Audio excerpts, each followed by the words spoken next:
What's the most irrational decision you ever made for love? I was 22 when I sold my car, drained my savings, and bought a one-way plane ticket to Paris.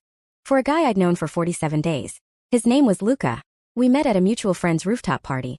He was visiting from France. I was fresh out of college and had just ended a long, quiet relationship. He had that effortless charm. Soft accent, crooked smile. Eyes that seemed to undress you without asking permission. We spent the next 6 weeks inseparable.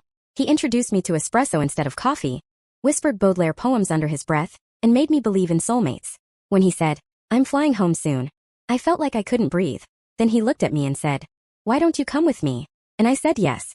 Everyone told me I was insane. My mom cried. My best friend literally staged a mini intervention with a PowerPoint titled, "Why This Is a Terrible Idea." But I was convinced they just didn't understand the kind of love Luca and I had. Felt like a movie. It had to work out.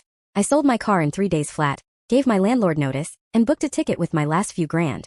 He met me at the airport in Paris holding a bouquet of wildflowers. I melted. That night he cooked pasta in his tiny apartment with a cracked window and no heat. And I thought, this is it. This is the beginning of my forever. The first 2 weeks were magical. We'd walk for hours, kiss on bridges, fall asleep wrapped in each other like ivy. But then I noticed little things. He stopped walking beside me.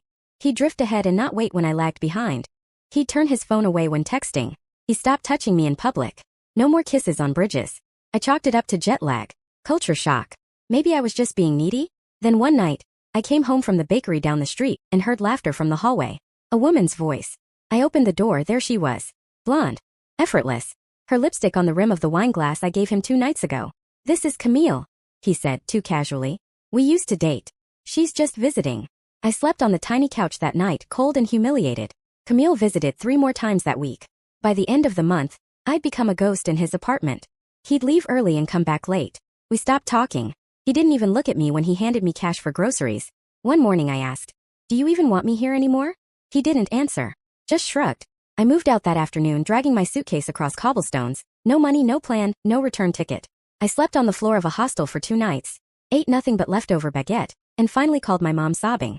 She wired me money for a flight home. When I landed, I expected judgment.